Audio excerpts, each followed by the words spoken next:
Saya pernah dulu setengah mati mikirinnya gitu. Nggak benar-benar. Jadi walaupun Anda paham teori tentang bioflok, Anda sudah terapkan, misalnya Anda sudah paham tentang cyan ratio, bakterinya Bacillus, nanti bagaimana menjaga pH, Anda paham. Tapi Anda kasih aeratornya salah, tetap gagal. Bodoh-bodoh dikit, salah-salah dikit. Aeratornya besar, cukup, memadai, itu jadi benar.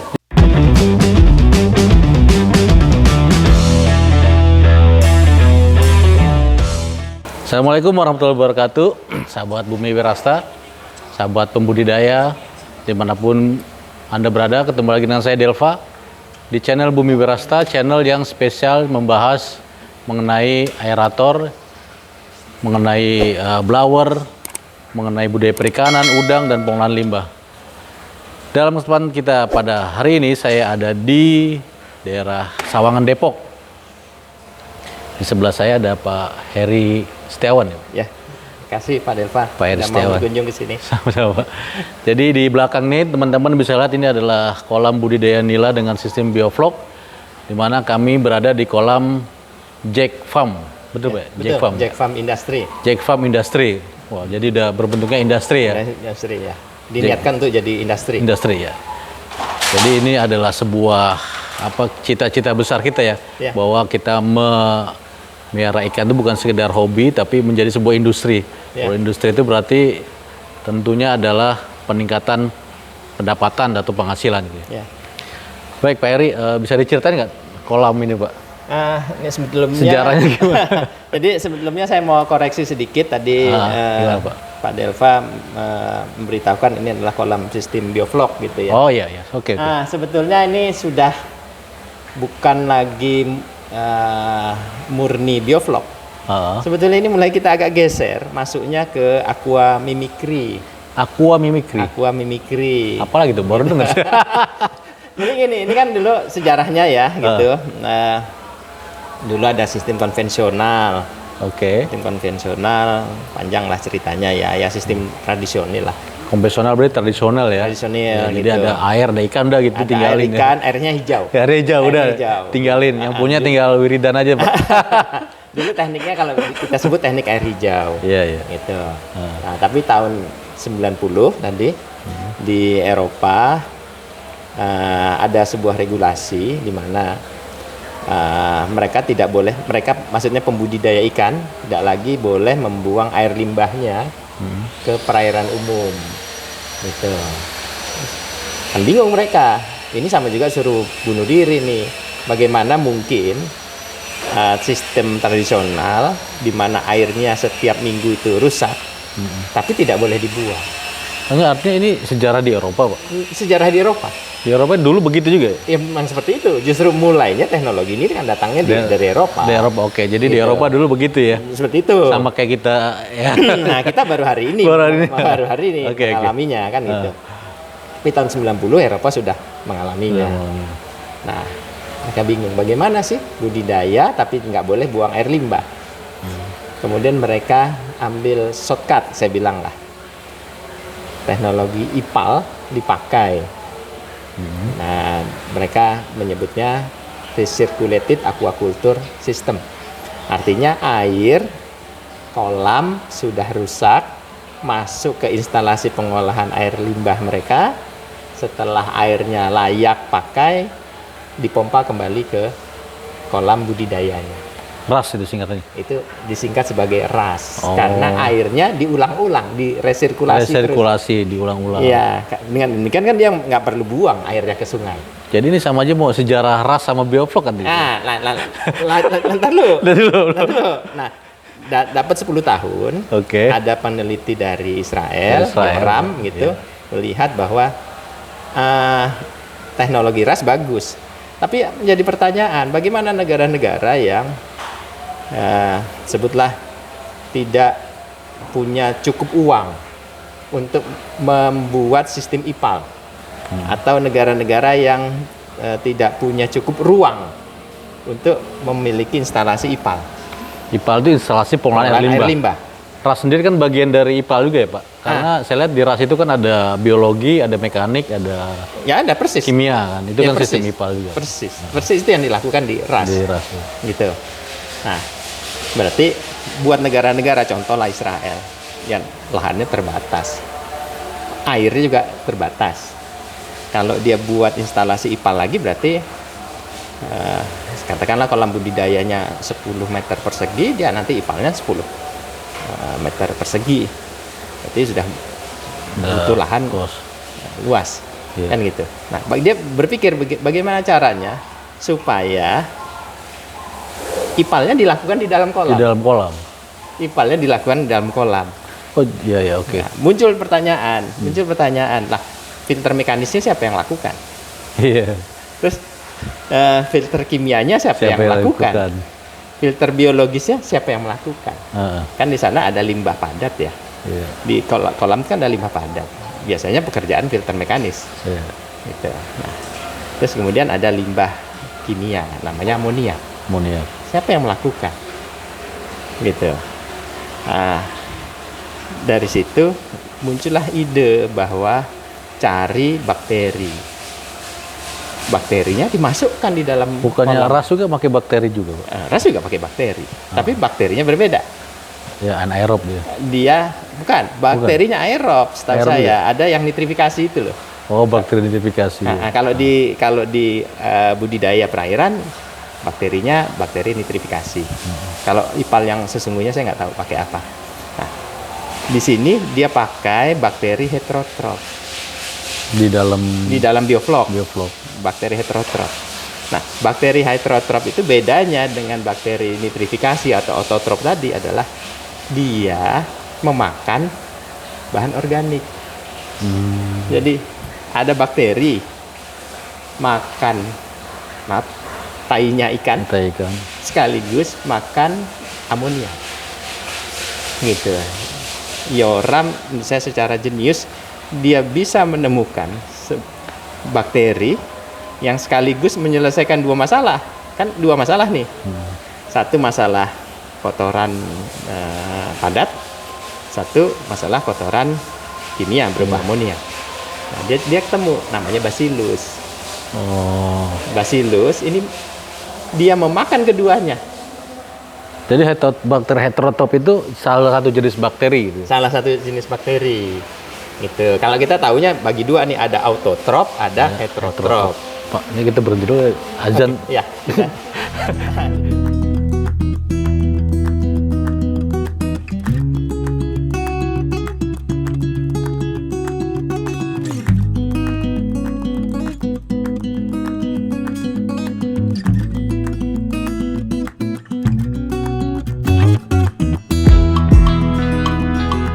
Ini bagaimana IPAL itu ada saringan mekanis, ada saringan biologis atau kimia. Nah, dia menemukan sebuah kelompok bakteri namanya heterotrof. Bakteri ini memiliki kekhasan dia butuh C organik, bahan organik yang itu karbon, ya karbon organik. Ya kalau di feses itu besar. Nah, sekaligus dia memakan, kalau istilah teknisnya mengasimilasi amonia. Jadi dua masalah pokok di kolam, satu amoniak yang menjadi racun bagi ikan, kemudian bahan organik feses yang juga akhirnya nanti akan menjadi racun bagi ikan, itu diselesaikan oleh satu bakteri. Dan dalam satu kolam. Di dalam kolam, tidak perlu airnya dikeluarkan dulu, tapi ya cukup airnya ada di dalam kolam, kemudian bakteri pengurainya juga dimasukkan dalam kolam. Tapi sebelum ngomong lebih lanjut tentang konsep bioflok ini Pak, saya mau balik lagi ke RAS nih Pak. Ya. Dalam sistem RAS itu sebenarnya tadi kan Bapak singgung biaya mahal gitu. Mahal di mana Pak kalau RAS itu? Gini, satu ya tentunya kalau tadi kita sistem bioflok, kita nggak punya instalasi pengolahan air secara khusus. Iya. Kalau di RAS kita punya bak filter khusus. Nah, bak khusus, bak filter. Berapa persen dari air yang untuk dibudidaya untuk bak RAS itu sebenarnya Pak? Saya nggak tahu. Kalau IPAL malah mungkin Bapak lebih paham. Oh, dari konsep IPAL itu konsep ya? IPAL itu. Oke. Gitu. Kan ada konsep misalnya gini, debit air yang harus dipompakan sekian liter per jam ada. Nah, berarti harus ada punya Iya. Tahu khusus. saya kalau misalnya air limbahnya 100 ya sistem pengolahannya 100 juga gitu, Iya. Pak. Ya kurang lebih sama. Sama ya? Sama. Gitu. Ya, sama. Berarti kan kita butuh lahan 2 kali lipat. Cuman bedanya kalau di dalam ada juga sih kombinasi di ras itu yang pakai oksigen juga ada. Oh, iya. Ada yang cuman pakai filter mekanik, biologi dan kimia. Ya. Jadi tergantung kombinasi Ya. itu semua gitu. Ya. Dan juga mungkin harus perawatan mekanisnya ini kan yang itu. bayangannya kok kolam segini ini gimana ngerawatnya? Wah, lumpurnya itu Lumpurnya banyak. banyak. Terus mau dikemanain lumpurnya? Oke. Iya, iya. Di bioflok lumpurnya dimakan oleh ikan algi. Gitu. Kita artinya menyelesaikan satu tadi ya, biaya besar karena Biaya besar. ada pompa air, ada Oke. pompa udara di ras kan. Dan lahannya juga harus 2 kali dari. Lahannya harus 2 kali dari kapasitas kolam budidayanya. Terus kerjanya juga kayaknya nggak mungkin Nah, kerjanya juga repot tuh. Ada bersihin filter. sehari 2 kali bersihin bisa. Ya, itu. Kalau kolamnya gede-gede itu kayaknya kalau kolamnya masih kecil masih belum banyak mungkin masih bisa Bisa. kejar. Kalau udah Gitu. Nah, itu makanya sistem bioflok akhirnya berkembang pesatnya bukan di Eropa, Nah, tapi udah di Asia. balik lagi Pak, itu kan yang menemukan bioflok kan orang Israel ya, Profesor Ya, Yok tadi. ya. Kemudian diekspor ke Eropa, orang Eropa mau pakai nggak Pak? Enggak, Nggak mau pakai. enggak. Alasannya? Alasannya gini, Jadi di Eropa tetap pakai ras aja. tetap pakai ras sampai hari ini. Satu ya memang kalau dihitung-hitung, ada yang bilang tuh ras itu tetap kualitas ikannya lebih baik. Ya. Itu nomor satu. Nomor kedua, ras itu lebih stabil. Stabil, kualitas airnya lebih stabil. Iya. Bioflok itu mesti mikir, perawatannya intensif. Iya. Gitu, ngecek pH-nya mesti oke, gitu. Tiba-tiba nanti amoniaknya naik, gitu. Kalau dipikir ginilah buat saya, kalau duit lu banyak, lu kagak perlu mikir. Tapi kalau duit lu pas-pasan, lu mikir harus lebih. Nah, gampang itu tuh. Jadi cost buat mikir, lu nggak usah mikir ada costnya gitu. Jadi kalau sistem ras yang canggih, alatnya otomatis dia kerjain itu alatnya. Iya. Tapi kalau sistem bioflok yang canggih, Bakteri, otaknya, orangnya. Makhluk hidupnya jadi. Enggak, si petaninya. Si yang petaninya. harus. Oh iya benar Pak. Jadi dia berinvestasi pada ini, sementara ras. Nah itu banyak yang ngeluh Pak, susah dia Pak. Itu. Bioflok susah dia. Bioflok susah. Kadang ada dua. Kalau susah dia belajar, ada yang lain. Kalau susah dia memaki. Dia udah belajar gak ngerti-ngerti Pak, akhirnya maki-maki. Emang bohong itu. Gitu. Ada dua tipe emang seperti itu. Di Tapi kan antara memang bener ada omongan begitu di lapangan, saya sering dengar Pak. Bahwa bioflok tuh bohong kata dia, nggak mungkin banyak yang berhasil gitu. iya, boleh aja. Tapi ada juga yang berhasil toh. Banyak juga yang berhasil. Dan banyak. Cuman saya paham juga. Mungkin sekarang udah berubah dengan adanya BWS agak bantu karena menurut saya gini.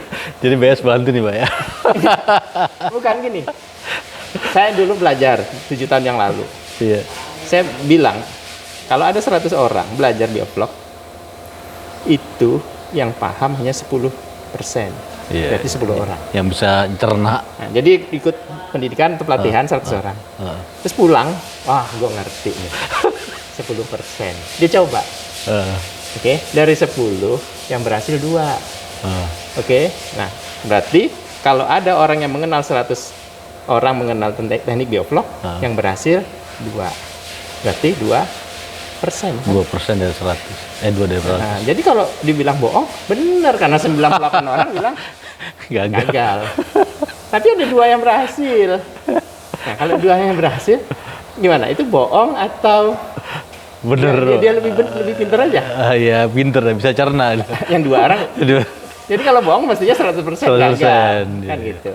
Tapi saya lihat banyak teman-teman di dunia IPAL kemudian membantu kita menyediakan aerator yang benar.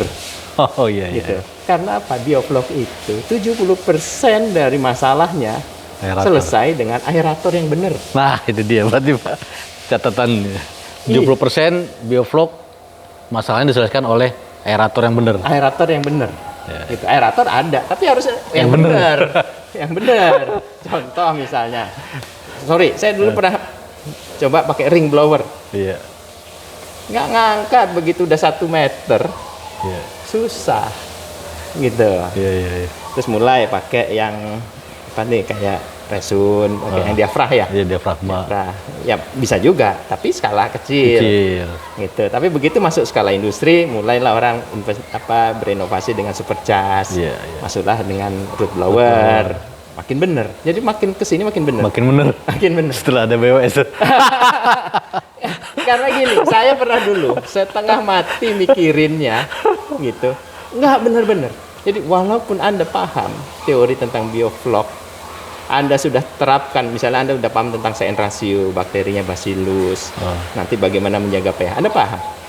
Tapi Anda kasih aeratornya salah, tetap gagal. Iya. Tapi, sorry, bodoh-bodoh dikit, salah-salah dikit, aeratornya besar, cukup, memadai, itu jadi bener. Jadi bener. Jadi bener. Walaupun gak ngerti CN ratio. Iya, saya pernah lihat ada konten Anda yang saya lihat salah, tapi aeratornya bener. Bener. Jadi tetap bener. Maaf ya, saya yang mana Pak yang salah Pak? ya nggak usah disebut. Nggak usah disebut. Tapi aeratornya bener. Tapi aeratornya bener. Gitu, aeratornya bener. Gitu, ibaratnya gini deh. Gue nggak gitu paham nyetir mobil. Iya. Tapi matic gue bagus. Ya agak bener. Tapi walaupun udah jago, transmisinya masih manual dan ada masalah di transmisinya, kan salah tetap. Iya, iya. Jadi dunia aerator di BWS ini saya bersyukur tingkat kegagalannya jauh menurun. Gitu. Ya emang saya terus terang Pak, saya itu dapat telepon sering, Pak ini kita kok pakai aerator kok ikan pada mati ya, jadi udah pada besar pada mati. Iya. Saya pertanyaan saya, aeratornya ukuran berapa? Yang 200 Pak, berapa kolam? D3 10 kolam. Iya. Ya mati Pak kalau udah besar semua. Iya, gitu juga. Itu kan itu artinya aeratornya benar. Tapi nanti ilmunya masih kurang. Masih kurang. Tapi paling enggak dia sempat besar. Sempat besar, betul. Tapi kalau yang udah salah, dari bayi pun mati. Udah kan? mati. Gitu. Karena tadi kan saya bilang benar itu artinya antara tekanan aerasi atau volume aerasi yang masuk harus sebanding dengan biomasa ikannya. Iya, betul. Nah, ikan yang makin besar ya aeratornya harus Jadi yang besar. menggunakan udara di dalam bak itu ikan, bakteri, kimia. kimia, Iya, makanya BOD, COD. COD. Iya, karena reaksi kimia tadi amoniak tambah bikarbonat, tambah oksigen, tambah reaksi rantai kimia itu. rantai kimianya kan harus berjalan dengan tambah oksigen. Oksigen. Oksigen untuk setiap 1 Jadi ujungnya gram oksigen. amoniak harus disupport dengan sebutlah 5 ppm oksigen. Iya. Nah, kalau ini ikannya makin gede, berarti kan oksigennya Makin banyak. banyak kebutuhannya. Berarti amoniak yang dilepaskan juga makin besar. Makin besar. Nah, kalau oksigennya segitu-gitu aja ya tunggu titik persimpangannya. Collab ya. Collab, begitu lewat ya collab lah. Iya, iya. Karena ada rasionya. Rasio itu yang harus kita jaga. Boleh nggak Pak kalau saya bilang saya sederhanakan sebenarnya konsep bioflok bakteri dan oksigen aja udah gitu aja cukup. Cukup. Cukup. Cukup. Cuman ada pertanyaan, bakterinya butuh apa selain tadi kan kita bicara nih bakterinya heterotrop misalnya. Dia butuh apa? Dia butuh CN ratio. CN rasionya berapa? 12,5 sebutlah gitu. Nah, terus CN ratio berarti kita harus menambahkan sumber karbon. Supaya CN rasio itu perbandingan antara karbon organik dengan N anorganik amoniak itu harus 12,5 sebutlah gitu ya. Itu dulu. Ini karena pengertian belakangan nanti saya bisa jelasin. Nah, itu harus dipenuhi. Kemudian nanti harus ada bikarbonatnya. Bikarbonat itu ada rasionya juga, setiap 1 gram amoniak bikarbonatnya harus masuk berapa. Nah, petani itu harus mengerti, Ya, misalnya menghitung berapa nitrogennya, berapa karbonnya, berapa kapurnya harus masuk. petani harus smart gitu ya. Ya, di situ yang saya bilang. Itu yang saya bilang. Kalau lu punya duit, lu gak perlu smart. Gak usah smart. Alat, lu beli alat yang smart. Ya kan, pasanglah ipal yang bagus. Taruhlah misalnya petaninya kagak mudeng-mudeng nih Pak ya. Saya beli aeratornya yang gede gitu Pak. Itu pasti berhasil kan Pak? Pernah ada yang berhasil. Pernah Ada yang berhasil. Jadi gini dia, pokoknya aerasinya gede. Iya. Tapi sebulan sekali dia buang air, yang di air juga. Oh, kombinasi. Oh, airnya rusak. Ya. Airnya kan rusak. Jadi dengan ada aerator yang cukup besar, contoh lagi nih, dia nggak mudeng, harus ngitung kapurnya harus berapa. Iya. Pasti pH akan turun. Oke. Kalau tanpa aerator, itu cepat sekali turun. Iya, ya, Tapi dengan aerator yang besar, pH-nya relatif bertahan. Tapi tetap aja ada batasnya. Kalau tadinya seminggu udah harus buang, ini jadi sebulan. Sebulan sekali dia buang air. Tapi udah cukup bagus. Udah kelihatan seperti bioflok karena airnya juga udah coklat gitu, udah oke lah dia. Seperti itu. Nah, ini ke sistem Bapak nih yang di sini. Ini kalau saya lihat bioflok kan nggak kental Pak. Tadi Bapak koreksi saya, kan bukan bioflok. Sebenarnya apa sih Pak? Ini. Kombinasi antara apa? Antara ras dengan bioflok atau? Ya, tadi kan tahun 90 itu mulailah ras. Jadi ada regulasi. Tahun 10 tahun kemudian berarti tahun 2000 itu ras, 2010 itu bioflok. 2020 10 tahun kemudian sorry kalau frame waktunya agak meleset, tapi rata-rata saya hitung 10 tahun sekali ada perbaikan. Ada pemikiran begini, waduh, katanya bioflok murah, tapi gue nggak mampu beli root blower.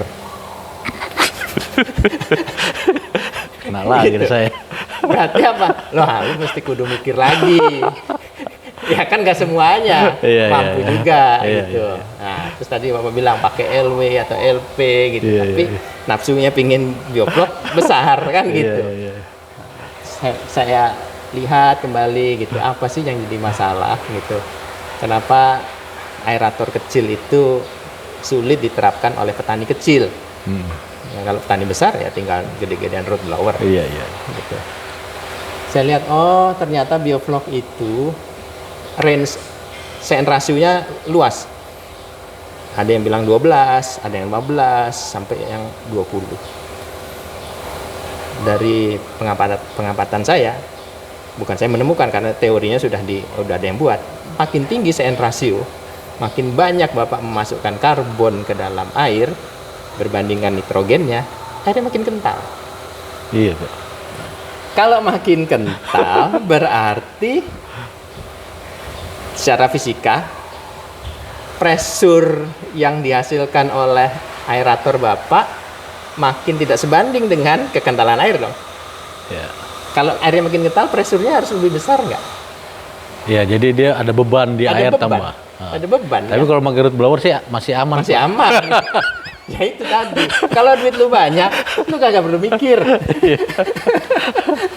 Tapi kalau alat lu terbatas, air lu kental, mau beli root blower cuman mimpi. Bagaimana ceritanya kan gitu. Encerin air. Diencerin? Encerin, tapi kalau airnya encer, CN rasionya harus turunin. Nah, kalau CN rasionya Anda turunkan, gantian amoniaknya nggak habis. Amoniaknya hilang? Nggak hilang.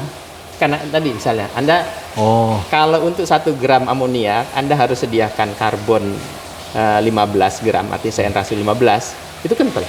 Iya. Tapi amoniaknya habis. Iya. Tapi kalau Anda mau encerin, CN rasionya turunin. Sebutlah 12. Airnya jadi lebih encer, tapi tidak semua amoniak habis. Tapi racunnya masih ada, mati. Itu kan jadi dilema. Dilema, betul. Dilema. Nah, itulah yang coba diselesaikan dengan saya sebut namanya aqua mimicry. Jadi konsepnya pengenceran bagaimana? Jadi nggak pakai karbon gitu atau gimana? Pakai, tapi sedikit. Gitu. Ya kalau gini deh, pakan itu sebetulnya pakan protein 30 sebutlah ya. Itu kan dia sendiri sudah mengandung CN rasio 10,4. Oh, di dalam pakan itu. Di dalam pakan sendiri udah ada CN rasio 10,4. Normalnya kita naikkan jadi misalnya yang gampang CN rasio jadi 14. Iya. Berarti harus ada tambahan karbon sehingga naik jadi CN rasionya jadi 14. Nah, sekarang saya berpikir gimana kalau cuma 11 doang CN rasionya. Gitu. Tapi amoniaknya habis. Jadi kalau 14 airnya kental, kalau 11 takutnya airnya encer tapi amoniaknya nggak habis. Nah, ini harus ada inovasi lagi. Nah, di sini kita dapatkan itu. Airnya jadi encer. Jadi teman-teman yang bioflok datang sini, "Pak, air Bapak kok encer? Nggak gelap." Rahasianya gimana, Pak? Perbedaannya di mana? Encer itu maksudnya Bapak budidaya masukin airnya diaerasi dulu misalnya. Oh, enggak. Ya, seperti ini aja. Seperti orang melihatnya bioflok gitu. Tapi CN rasionya turun kan. Nah. Karbonnya dimasukkan sedikit aja. Bakterinya tetap sama. Bakterinya tetap sama. Oh. Tapi yang kita masukkan bakterinya tetap sama. Tapi yang hidup di dalam kolam bakterinya berbeda. Bakteri beda. Bakterinya menjadi berbeda. Bukan kita memasukkan bakteri yang beda, tapi sebetulnya gini, di Indonesia itu bakteri itu kan ada. Iya, banyak, Pak. Di Di alam. alam nyata ini alam Ada. ada. Bakteri itu sebetulnya mau apa ada di dalam kolam tergantung makanannya ada atau enggak. Gitu. Jadi bakteri itu udah ada sendiri di dalam sebenarnya ya. Yang ada sendiri sebetulnya, datang dari alam, Datang datang dari alam. sendiri. Iya. Cuman kita menciptakan kondisinya kompatibel dengan dia. Gitu. Nah, ya saya juga bukan saya yang penemunya. Saya pernah satu saat belajar. Bapak pasti pernah dengar nih yang lagi happening nih, bioflok tanpa molasses. Ada beberapa terakhirnya Kalau ada. iya. Gitu. Kalau di udang saya pernah dengar itu, Pak. Dengar ya. Sekarang di ikan juga ada sekarang. Bioflok tanpa molasses. Saya ikut latihannya, saya lihat, oh konsepnya begini. Konsepnya adalah molasses yang tadi C organik ganti dengan mineral lain. Saya nggak bisa detailkan. Nah, ini bagian dari kekhususannya industri. Ada rahasia nih, Pak. Gitu. Sehingga tadi bakterinya lebih kaya. Oh iya. Tadi kalau kita mainnya CN rasio sampai 15 sebetulnya, itu semuanya, hampir semuanya nanti bakterinya heterotrof. Heterotrof itu memang ngentelin air, Pak. Berarti ini bukan jenis heterotrof, gimana, Pak? Heterotrof itu tetap ada. Tetap ada? Tapi gini, kalau tadinya misalnya heterotrofnya 90%, Ah. nah sekarang heterotropnya tinggal 60%. Sisanya? Sisanya autotrof. Karena Oh. autotrof itu juga makan amoniak, tapi tidak membuat air kental. Oh iya. Gitu. Dan Jadi- campurannya berarti ada gitu ya? Nah, campurannya adalah bagaimana si autotrofnya datang dan cukup energi untuk memakan amoniak. Karena heterotrofnya ini sebetulnya kalau untuk sampah tai ya, sampah organik, sampah padatan, heterotrofnya sudah mampu. 60% aja sudah mampu gitulah. Tuh. Tapi bagaimana nih sisanya amoniak yang nggak bisa diasimilasi oleh heterotrof?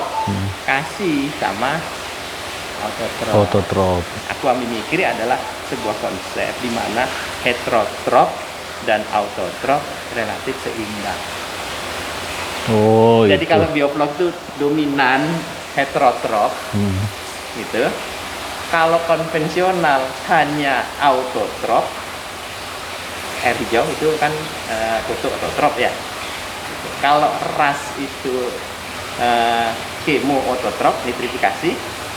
Kalau bioflok itu heterotrof dominan, gitu. Nah di aqua mimicry kita seimbangkan heterotrofnya dan autotrofnya relatif seimbang. Ini seperti mode aja lah, kadang-kadang ini udah usah kita tinggalin, Tapi nanti di ujung lagi kita balik lagi ke sana. Terus kelebihannya apa? Kalau berarti secara kualitas air kan air bisa dijaga. Berarti udaranya nggak banyak berarti Pak? Iya, otomatis. Otomatis. Kebutuhan udaranya nggak terlalu Nggak terlalu banyak. banyak. Terus airnya tidak terlalu kental. Terlalu kental. Gitu. Kan di bioflok itu ada masalah, kita sebut TDS ya. Iya. Atau kalau orang bilang volume flok. Oh, Nah, volume floknya, ya tadi yang Bapak bilang kental itu artinya volume floknya tinggi sekali. iya. Gitu. Nah, Jadi di artinya sini, semakin kental volume vlognya belum tentu bagus ya Pak? ya nggak bagus. Nggak bagus ya? Nggak bisa napas dia, Pak. Hmm. Berat kan itu. Ini kan seperti bernapas dalam lumpur. Kayak film zaman dulu aja nih, bernapas dalam lumpur. Ya kan?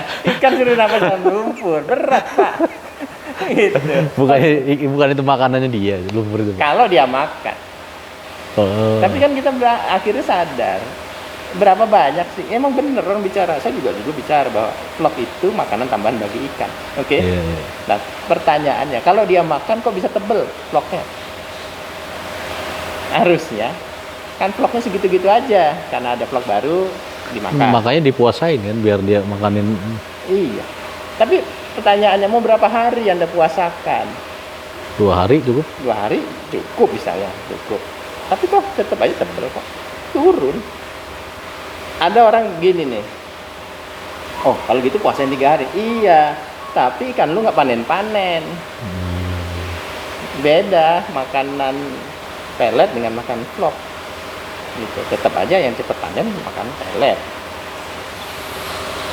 Gitu. Dengan konsep Bapak ini apa namanya? Pakannya normal itu 2% atau 3% dari bobot. 3% paling.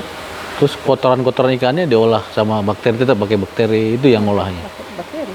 Konsep dasar pengolahan limbahnya tetap Tetap dia bioflok. tapi diatur. Diatur. Jangan royal sama C-nya lah gitu. Oh. Gitu. Jadi malah oh ya Bapak berarti memainkan unsur C-nya itu ya. Ya, CN ratio CN sebetulnya. ratio itu dimainkan. Iya. Menarik tuh Pak. Jadi gini, ini kalau Anda bilang gini, kalau sistem air hijau CN rasionya itu 10 misalnya gitu ya, 10 atau kurang. Iya, iya. Kalau bioflok 12,5 12 atau sampai lebih ya. lebih. Saya ambil tengahnya 11. Supaya apa? Dua-duanya hidup. Yang main di bioflok, yang bakteri yang main di CN12 masih bisa hidup. Bakteri autotrof yang main di CN10 masih bisa hidup. Oh. Tuh. Nah, cuman tadi ada imbuhan-imbuhan lain pengganti, kan tadi karbon organik Ada molasses kita unsur-unsur lain ini. unsur lain yang dibutuhkan oleh autotrof tadi. Terus untuk kebutuhan udaranya sama Pak? 4 ppm atau 5 ppm itu? Turun lah, Turun? turun. Oh. Turun. Oh, jadi bisa ngecilin blower. Nah itu kerjanya Om Eko kan jangan. Pri, turunin Pri. Jadi kita kan ini, saya mau Pak Eko anu nih. Waduh, ini kita turunin blower. Jadi saya terbalik. Pak Eko nih, Pri, coba turunin Pri. Gue mikir, kalau dia turunin, berarti gue harus ngencerin nih. Nah, mikir lagi. Saya mikir, kalau dia turunin, berarti ini air yang mulai kental-kental, ini nggak akan mampu nih. Mikir bagaimana ini nggak kental. Terus? Kan kental itu fungsi atas waktu. Air seminggu pasti encer. Iya. Air sebulan mulai kental. Air 3 bulan kental banget. Bagaimana ini tetap sepanjang waktu encer terus? Bapak Ya. buang nggak Pak? Ya? Dibuang atau Ya gimana? enggak, jangan. Oh jangan? Jangan. Ya bisa. Nggak bisa Ada- dibuang separuh atau 20% itu?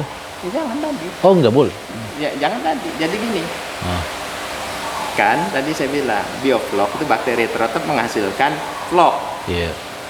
Sekian ada hitungannya tiap 1 gram amoniak menghasilkan 8 gram flok misalnya gitu ya. Nah itu diturunkan. Berarti flok yang dihasilkan kan tidak banyak. Kalau flok yang dihasilkan tidak banyak, ikan bisa makan, bisa habis kan. Nah kan bayangin, kalau ikannya cuma makan 2 gram, sementara tiap hari lu hasilkan vlognya 4 gram, berarti kan surplus Oh, 2. udah surplus 2. Tapi kalau terus setara, akhirnya kan nggak kental-kental. Jadi apa yang mau dibuang? Orang airnya nggak kental.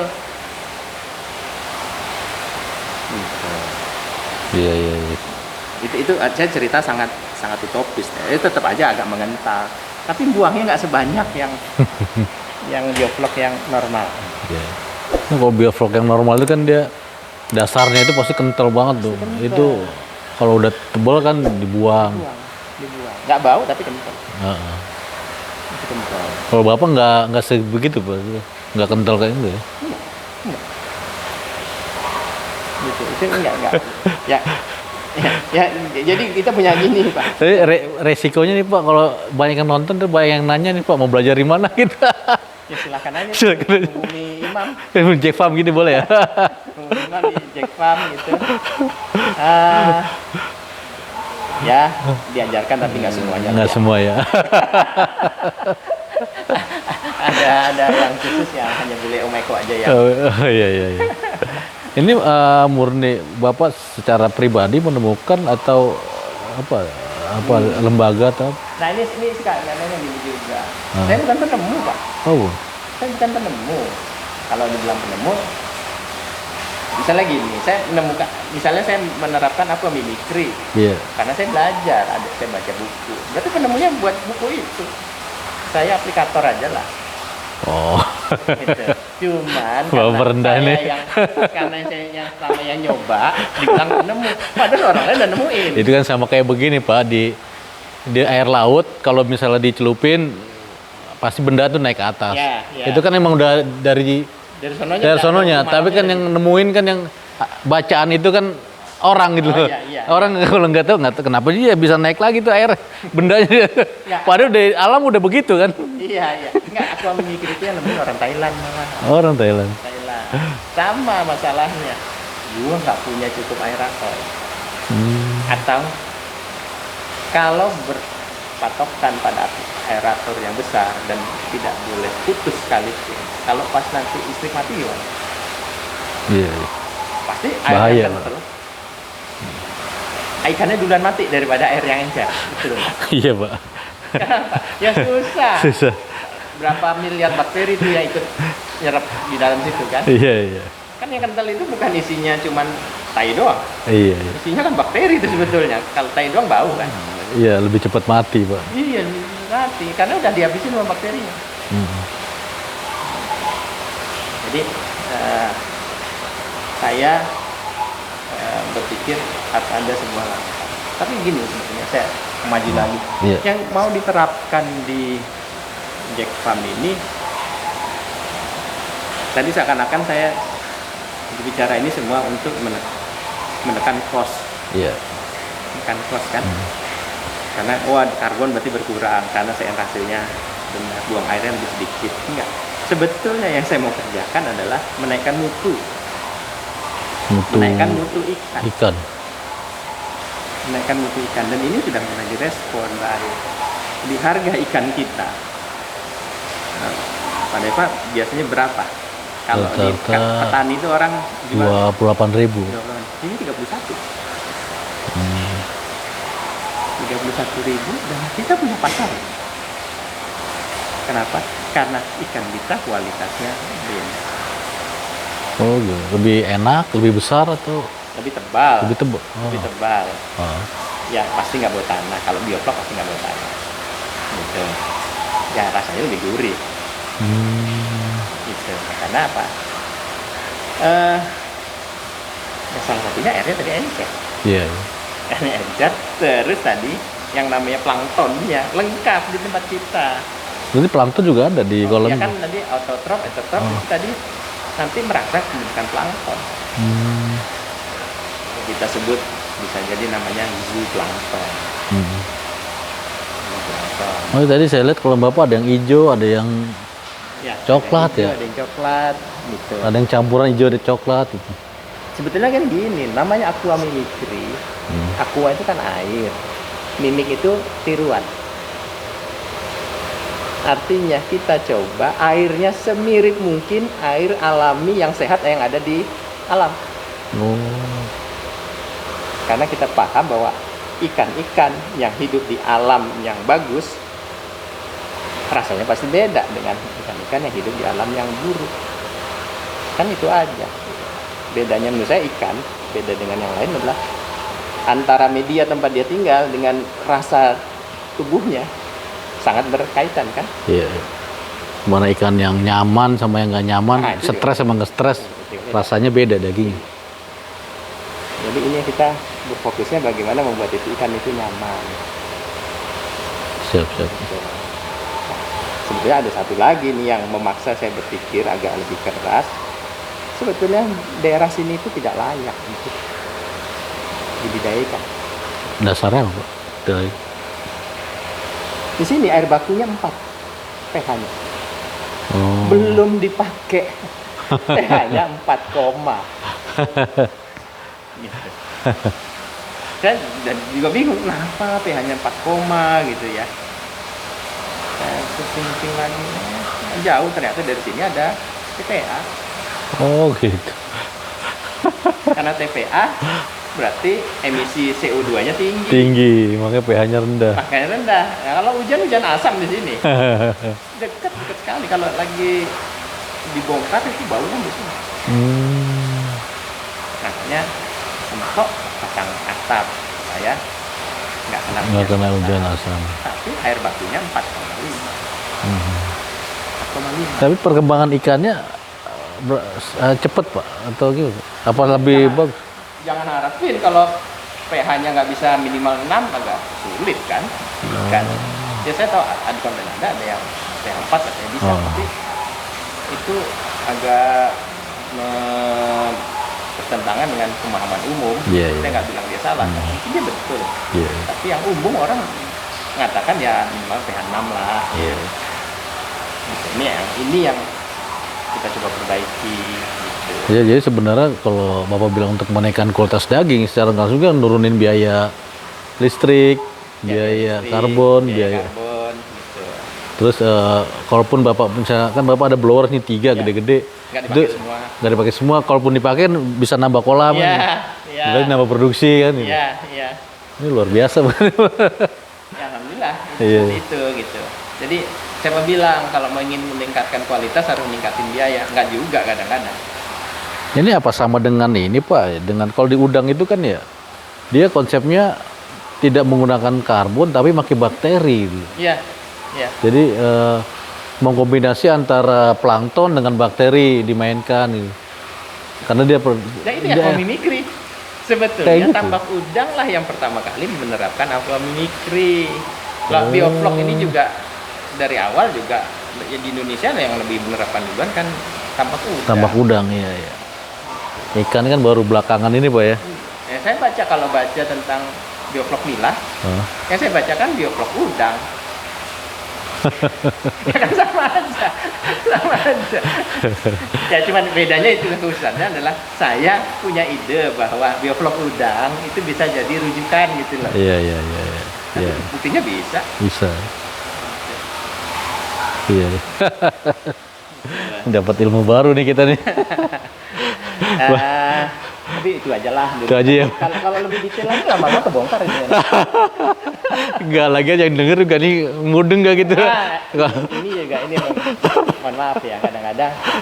Karena ini ilmu Pak, ilmu. Iya. Ilmunya basicnya Bapak dari pengetahuan dari teori kemudian praktek. Iya.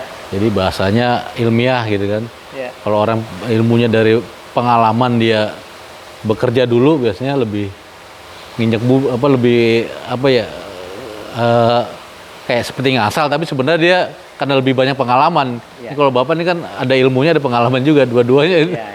Emang saya mulainya dari buku kemudian saya aplikasikan. Gitu. Jadi saya lebih awal baca bukunya daripada aplikasinya. Itu aja yang agak beda sih. Tapi saya bukan sarjana pertanian atau perikanan apalagi gitu. Saya IPS. IPS saja. Yang mencoba bermain-main dengan sedikit kimia, sedikit biologi, sedikit fisika kan gitu. Tapi saya bilang tadi saya nggak setuju bahwa harus memiliki dasar keilmuan yang tentang ilmu pengetahuan alam yang cukup tinggi. Ya sebetulnya asal punya passion yang besar, rasanya apapun bisa. Bisa. Ya. Iya. Bisa dilihat kok. Ini barang-barang kelihatan Iya. Bisa dipelajari semua, Pak. bisa dipelajari. Nah, sebenarnya kita tinggal mempelajari, sebenarnya seperti Bapak bilang kan, bukan kita menemukan dari nggak ada menjadi ada, tapi sebenarnya udah ada, cuma kita nggak tahu. itu yang harus garis bawahin. Jangan pernah sok pinter, karena sebetulnya sebelum kita sudah Ada, iya, kitanya nggak tahu. Cuman kita aja belum tahu, ada yang udah pernah nemuinnya. Iya, Kalau iya. udah ditemuin, bacanya di mana, Iya. gitu. Habis itu berani nggak mencobanya atau mentangkan. Karena Iya. saya sama Om Eko tuh gini bilang, Pak, saya tuh sebetulnya yang paling berat adalah rasa takutnya. Loh, karena mencoba itu ada resiko. Resikonya apa? Kematian. Kematian. Kalau melihara ikan pasti kematian. Iya. Saya disupport oleh Om Eko. Ya nggak apa-apa. Ya mungkin karena Om Eko punya kemampuan menanggung resiko finansial yang lebih besar dari saya, jadi punya keberanian itu. Tapi menurut saya untuk bangsa ini harus ada yang punya keberanian dan ada yang punya uang untuk buat Penemuan sesuatu yang baru. Iya, iya. Benar nggak? Setuju? Setuju, Pak. Itu yang sering saya sampaikan juga, bagaimana karakter seorang follower dengan seorang leader. Kalau follower kan dia ngikut yang udah ada. Iya, Kalau leader dia mencari peluang dengan berani menanggung resiko. iya. Tapi pada saat dia berhasil, dia akan memimpin orang-orang yang pada ngikutin dia. Ya, inventor dengan follower, ya, inventor. Tapi emang kita nggak bisa paksa orang Iya, menjadi nggak bisa paksa. inventor, karena itu butuh Iya, iya. modal ketekunan, Iya, modal kecerdasan, iya. dan uang. Ya. Dan seorang leader tuh dia harus bisa baca. Jadi baca. Ya. Orang males baca aja kadang-kadang gitu. Itu juga. Padahal sebenarnya udah ada rambu-rambu petunjuk-petunjuk yang diberikan alam, diberikan Tuhan, itu udah ada. Kadang kita nggak bisa ngebaca, titik-titik itu gak bisa kita connecting. Ya. Jadi kita nggak tahu gitu. Nah, pengalaman saya lagi, saya kan awam. Baca buku itu yang buat orang pinter, Pak Adi, orang-orang profesor. Itu bahasanya memang sulit dipahami. Gitu. Dalam pengalaman saya adalah buku pertama baru bisa dibaca saya pahami setelah baca buku yang ke-10. Ini nggak bisa, cuma dapat dikit. Terus nanti baca buku Pokoknya kedua. harus baca dulu semuanya baru ngerti. Itu yang Iya. pertama baru ngerti. Oh ya, dulu tuh yang dimaksud oleh buku yang pertama itu ini. Iya. Setelah dapat buku kedua yang juga belum tentu paham, buku ketiga, buku keempat. Nah itu yang dibutuhkan kesabaran. Iya, iya. Nah, fungsi terhadap waktu juga. Iya, iya. Jadi kita berinvestasi dengan membaca. Membaca. Jadi kalau saya boleh pesan, ayo kita Iya, gemar silakan, membaca. Pak. Selain itu apa lagi, Pak? Nggak ada. Nggak ada itu aja. Nah, yang paling benar adalah gini, lu boleh salah, asal aerator lu bener, kesalahan lu nggak terlalu parah. Oh, gitu ya. Ya, makasih, Pak. Ya, itu bukan saya karena Anda dari BWS, Bukan. tapi saya yang pengalaman. Pengalaman saya. ya. Iya, iya, iya. Kalau kecuali Anda akurat sekali menghitungnya, Anda boleh mengurangi kapasitas aerator. Tapi kalau Anda nggak gitu paham, Iya. Kalau aeratornya ini asal gede, asal gede udah pasti jadi deh. masih aman lah. Aman. Oke?